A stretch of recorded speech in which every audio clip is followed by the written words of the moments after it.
Hi guys, welcome to another episode of Pointy Not Sharp. Today we're covering something I haven't touched on before, training bayonets. So this one is a Chinese QBZ 95 trainer.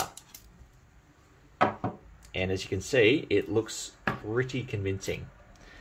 So they're made to fit the Type 95 automatic rifle, or their QBZ 95 rifle in Chinese service. And they take a bayonet that, as you can see, looks pretty much identical to the US M9.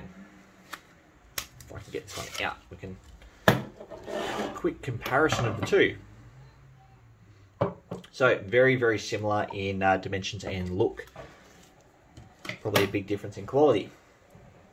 So the QBZ 95 rifle and bayonets were issued in 1995, and they're made by Norinco.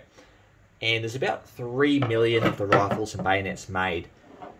Now, assuming that there's 3 million of the rifles and bayonets made, I'm going to take a stab in the dark and say there's probably, 500,000 of the trainers made, if not less. Probably not very many at all. Probably only a couple 100,000, if that.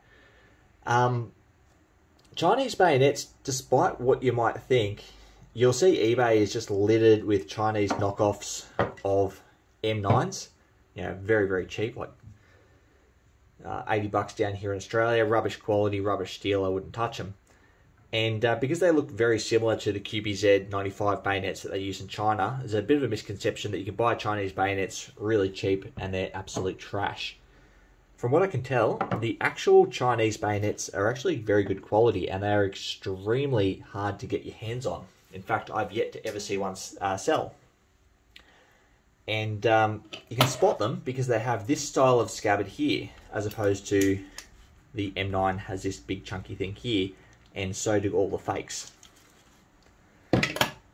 So very cool that this one has the proper QBZ scabbard. Now we'll jump into the actual construction of this training bayonet. This is going to be a very short video, I can just feel it now. There's not much to say at all. I'll bring my M9 down for comparison.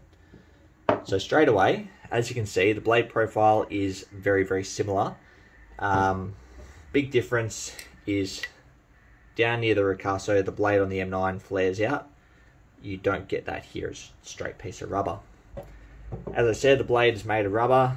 It's quite bendy at the tip and very bendy here at the hole where the Y cutter would be.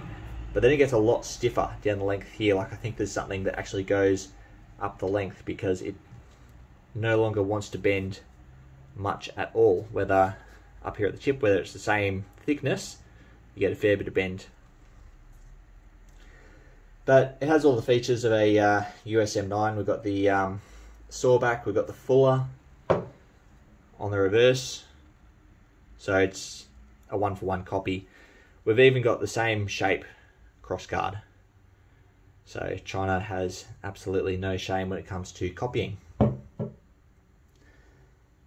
Now, as you can see, the crossguard here is very, very thin, and I think it's made of aluminium that's been painted black, whether this is steel, which has been heavily blued.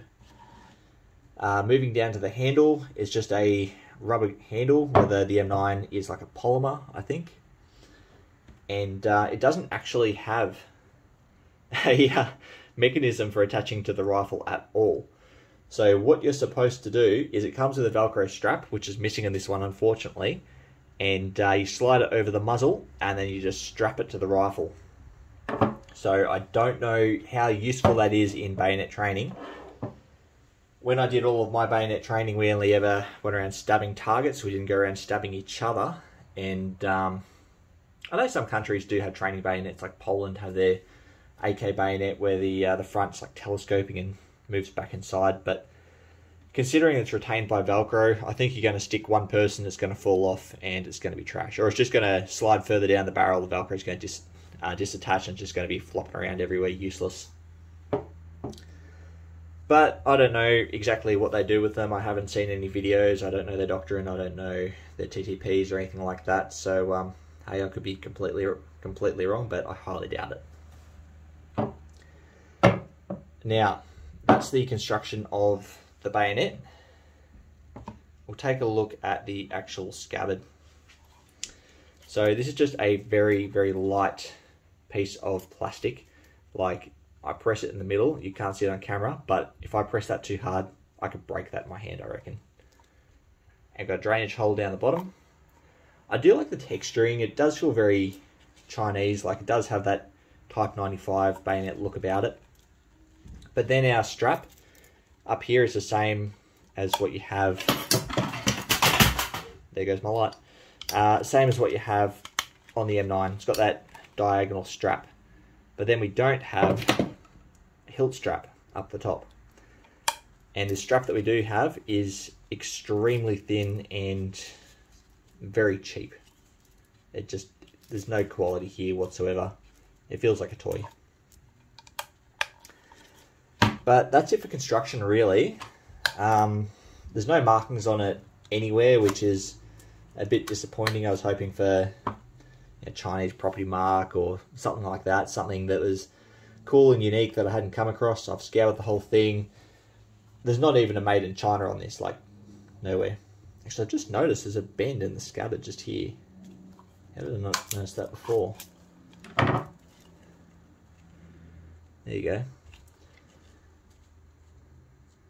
Yeah, I don't know if that's deliberate or not, but probably just poor workmanship.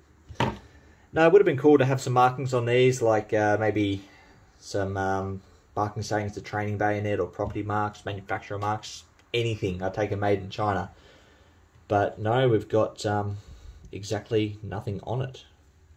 But very cool. First training bayonet I've got my hands on. Still a few more on the list. And I still need to get the QBZ 95 bayonet, the original. Anyway, guys, if I've made any mistakes or you have any more information about this, please feel free to comment below so that we can all learn a little bit more about it.